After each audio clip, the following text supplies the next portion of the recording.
So I will start explaining why we wrote this paper in the first place. So we have two movements that are widely used to monitor athletic performance, and these are the countermovement jump and the squat jump.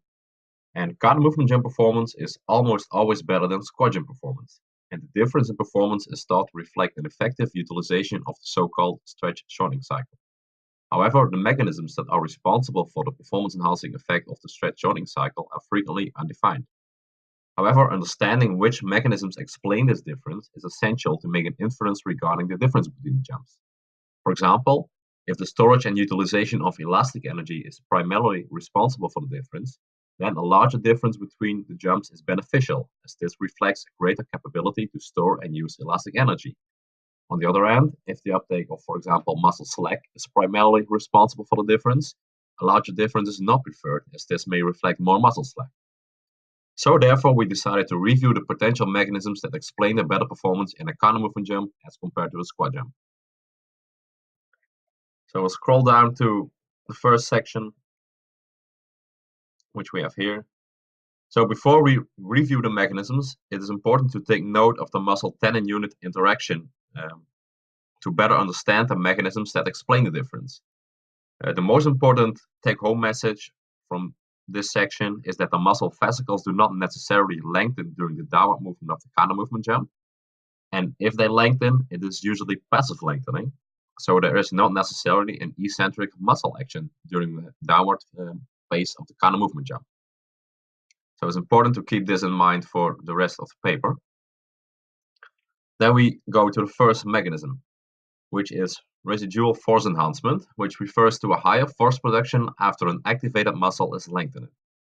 It is traditionally thought that this is one of the mechanisms that explains the difference between the jumps. However, in this section, we discuss that this mechanism may have no or a minimal contribution because there is simply not always lengthening of the muscle fibers during the downward movement of the countermovement jump. And if there is lengthening, it is usually passive lengthening. So residual force enhancement may not be present. So if we then go to the second mechanism, which is the stretch reflex, this is also usually thought to be responsible for the difference.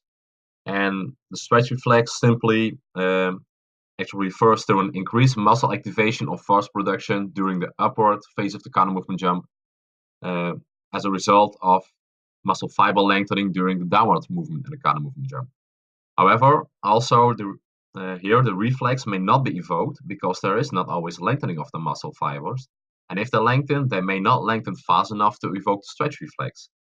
Furthermore, it has been established that vertical jumping already requires a maximum activation of the muscles, and therefore it can be questioned whether the stretch reflex can still increase the force production. Therefore, the stretch reflex can also not be regarded as a primary mechanism that explains the difference between the jumps. So we have some other sections which are a little bit briefer, differences in kinematics and the range of motion over which force can be produced. I will keep it really short with these sections and just say, well, they also both do not explain the difference between the jumps. So then here we have the storage and utilization of elastic energy. The use of elastic energy during the countermovement jump is perhaps the mechanism most frequently thought to explain the difference. In this section, we discuss that there is only a small amount of extra energy stored during the countermovement jump, so it may have only a small effect on the difference between the jumps. It should be noted that the contribution of elastic energy may also depend on the amplitude and velocity of the countermovement, with a larger contribution during a fast and small amplitude countermovement jump, although the total contribution is likely still relatively small compared to other mechanisms which I will discuss next. So now we have finally come to the section with the mechanisms that actually likely explain the difference between the jumps. Let me see. So this is the section about reduction of muscle slack and buildup stimulation. So in this section, we discuss that the countermovement jump likely results in a greater reduction of muscle slack, which allows the muscle fibers to shorten at a slower velocity, thereby enhancing force production. Furthermore, the countermovement jump may also allow individuals more time to build up stimulation, and this also allows the muscles to shorten at a higher active state, resulting in a higher force production. So interestingly, there have been some studies that suggested that some individuals build up this stimulation slower than others, because this may reduce the sensitivity of jump height to through errors in the timing of muscle activation. And this suggests that individuals with a poor coordination, so a poor capability to correctly time muscle activation, perform worse in a squat jump, whereas they may still perform relatively well in a countermovement jump because they have time to build up the stimulation more slowly during the countermovement. So they would actually have a large difference between countermovement jump and squat jump performance. So then the implications for the difference in this section, traditionally it has been thought that a larger difference between the jumps is better, as this reflects a better utilization of the stretch-shortening cycle. However, the findings of this review suggest that a larger difference is not necessarily better.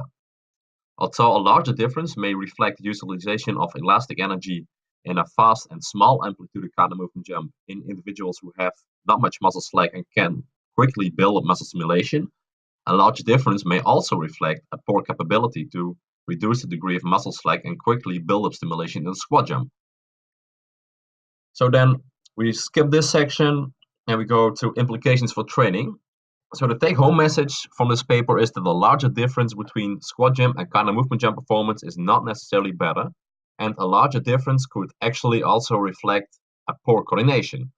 So training might therefore attempt to minimize the difference between countermovement jump and squat jump performances by training specifically on coordination. This may also result in a better high-intensity sport performance because the individual becomes better at quickly building up muscle stimulation and thus muscle force. Some more practical applications on how you can train for this are discussed in the section training, and some more general practical applications on how to measure jump height, etc. I'll discuss in the section practical applications, but I won't discuss them in this video. So bottom line is a large difference between countermovement jump and squat jump performance is not necessarily better. So this has been a very brief overview of the paper, and some things may not be entirely clear from this brief explanation. Those who are interested in the full paper can request the full text on ResearchGate or ask for the paper on Twitter. And my Twitter is @BasVanHoren. Thanks again for having me, Rob.